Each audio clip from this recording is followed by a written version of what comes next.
Just for context, pakita ko lang sa inyo kung ano itsura ng master skill ng genetic. Yan siya. Ganyan yung itsura niya. So, it's a skill. It's an AoE skill which has 8 seconds cooldown. Ang malupit sa kanya, it costs you 2 grenades and 2 acid bottles. Medyo masakit. Pero pwede mo palitan yung Pwede mo palitan yung element niya. You can change the element to wind, earth, water, and fire. And then nagkikrit siya. So it's a small AoE skill. Medyo para sa akin ang liit lang ng radius niya compared sa gumamit ka ng health tree. The radius of this is so big. I guess yung second master skill it's for DPS. It's more on DPS, and then your first master skill is for utility. I don't know. I have mixed feelings about this genetic master skill. Ang liit kasi masyado ng area niya. Support AB with MS2 available. Yes, para sa akin. We're looking into using it sa 6v6 rather than dun sa Holy Light Blow. May mga combos kang pwedeng gawin dun sa MS2 eh. Like for example, pwede kang maglagay ng level 10 nito. Ang pinakamaganda doon, lahat ng buwabanat sa iyo, natoturn mo sila into dark. And then nababawasan pa yung damage nila kasi parang this is like the skill ng RG, yung prestige eh. Tapos I can see the damage, sobrang lakas talaga niya. So ano ba ginagawa niya? So summon sa Holy Spirit designated location, dealing Magnus Exorcismus times 100%. Holy attribute magic damage every 2 seconds within a 5-meter radius for a duration of 12 seconds. So it's a skill, it's an active skill na merong 12 seconds duration pero it has 10 seconds cooldown. Meaning to say, 100% yung uptime niya. Imagine niyo. Guild War, tabi-tabi lahat, magkakalaban. Lahat ng AB ng guild naka-exorcism storm. So, kung naka-exorcism storm lahat ng kalaban nyo, most likely kailangan mo mag-Barduk card. At the same time, nako-convert yung armor mo into dark. Pumasok ka sa stack, nako-convert yung armor mo into dark. Pero maganda yon para sa mga naka-holy damage, katulad ng Holy Avenger RK, let's say RG na naka-Aspersio, o kaya spiritual combo na Warlock. Tama? Alam ko na LP siya. So, Exorcism Storm, as you may know, it will inflict 100% damage against all races.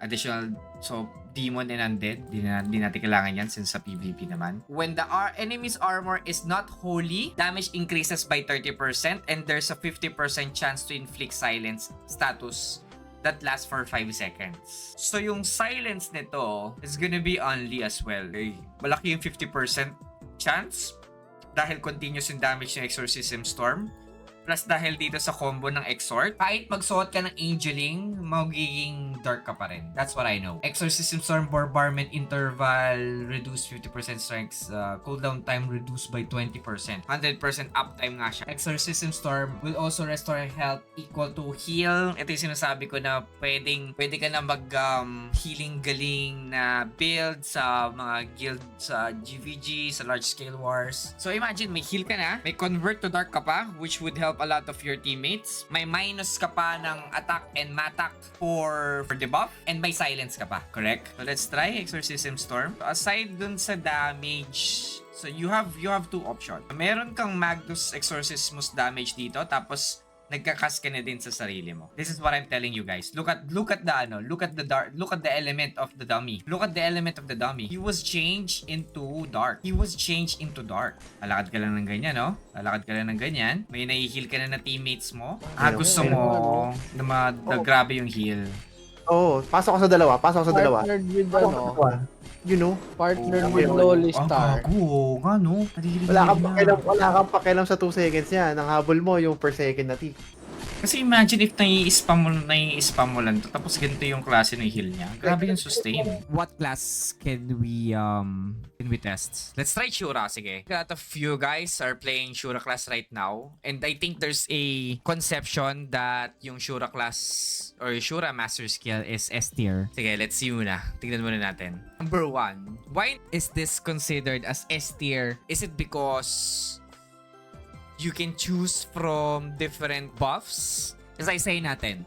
So, meron kang meron kang buff na nagpapataas ng 20% physical damage increase ng buong, kumbaga ng buong class mo. So regardless if you're using Asura, normal attack, AA, figure offensive, or Hell's Gate, then we have the another conviction, which is yung max HP and SP that gives out 30%. Hindi pa pag Asura Strike ka or Asura Strike build ka, hindi ba mas maganda kung kunin mo na lang yung 20% damage increase as to compared sa 30% SP?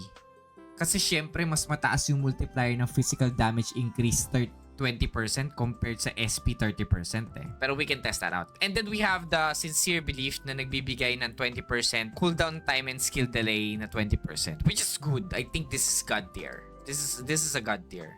Anything na dito sa game na to, anything na nakakapagbababa ng cast delay tsaka ng cooldown time is actually really good. But I'll tell you the problem with this later. And then we have the second passive, which is really OP when reinforcing oneself using the same belief repeatedly.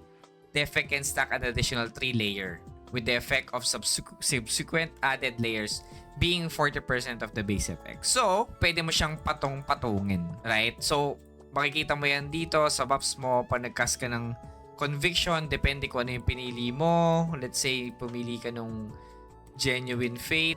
Nag-cast tayo ng pangalawa, naging 2 stacks na siya. Ibig sabihin nito, yung cast delay natin was reduced to 28%. Tama? 28%. Yung cooldown time and skill delay natin. Ngayon, 28% na siya. Then this is 36%. And then, magiging 44%. So, 44% cooldown, reduce na lahat ng skill natin, pati ng cast delay.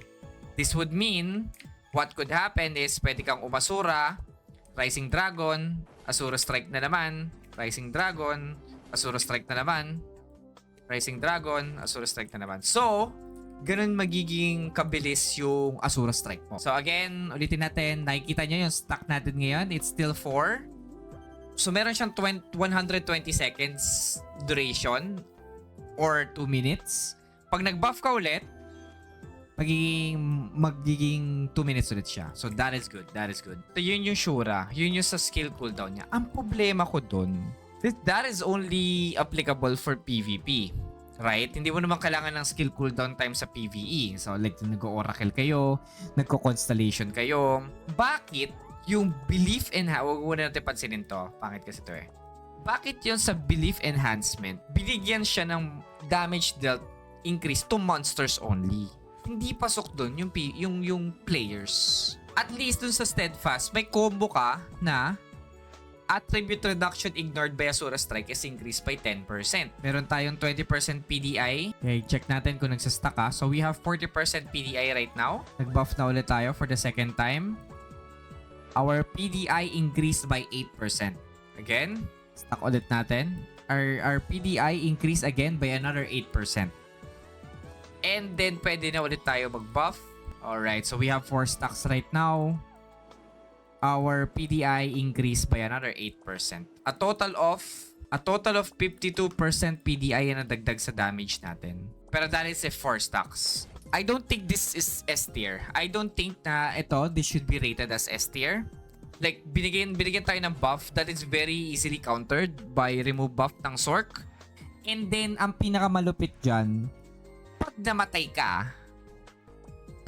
ka, uulit ka na naman ng 4 stacks kung gusto mo siyang ma-maximize. Yun yung pinakamalungkot na part. So, I don't think this is S tier. But rather, ilalagay natin siya sa B tier. What's next? Blacksmith? Let's go with Blacksmith first. Level 10 na triple laser. So triple laser, basically, it's a new skill. This is the active skill. Fires a beam attack, dealing physical damage to the target 3 times. Times what 540%. So na-buff na to. Na-buff to. Based dun sa class balance. Based dun sa class adjustment patch na mangyayari at the end of the month.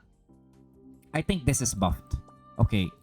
Then we have Ultra Sensitive Laser. For each 60 point of AGI a mechanic possesses, the laser emitted by the triple laser will gain an additional beam and increase the probability of evading 0.8% physical and magical damage. Pag level 5 siya, for every 40 agi, magdadagdag ng additional laser yung active skill mo. Right now, dahil wala pa tayong agi, 80 lang yung agi natin, it should fire an additional 2 laser. Di pa pala. Kasi hindi pa natin nilalagyan ng skill eh. So nakita nyo, it's really triple laser. Tug.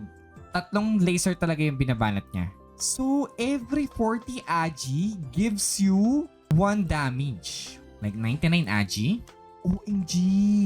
Para siyang spiritual combo. Once na nakas mo na yung triple laser, you can move around at your target ka. Pwede ka pang you can do that. Partida hindi pa tayo like ang liit pa nitong agi natin. So what if we add a lot of agi pa?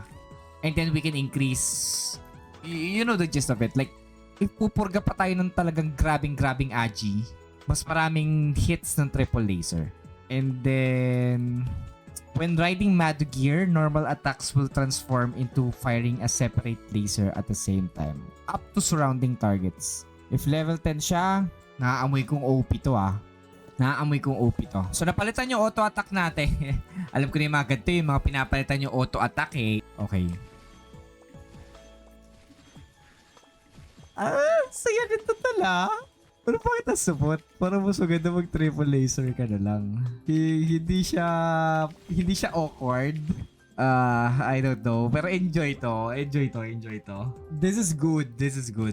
I'm rating this as di naman S, pero I'm rating this as A tier. Pagkatapos sa kanya, nababawasan na it's a long range skill. Can it be countered by Numa? Pero even if it's countered by Numa, ang maganda sa kanya, multiple hits siya eh. Tapos, ang bilis pa nung cooldown niya. Try natin pababain yung cooldown niya. Teka. We'll use the unlimited casting ulit. Triple laser. Okay, so gumagana yung anything na nagpapababa ng cooldown sa kanya. Habang nagko-cooldown yung ano mo, pwede ka bumanat ng 2 arms cannon and then babalik ka sa triple laser. Imagine yung siyang RG na ang daming pinagkukuha ng stats. Hindi lang ignore defense, hindi lang attack, kundi pati crit damage. So, AG, crit damage, ignore defense. Pwede mo nang pagsabay-sabayin. Auto attack damage increase. Ang saya nito. This is strong. This is A tier. This is an A tier skill para sa akin. Yung master skill ng mechanic.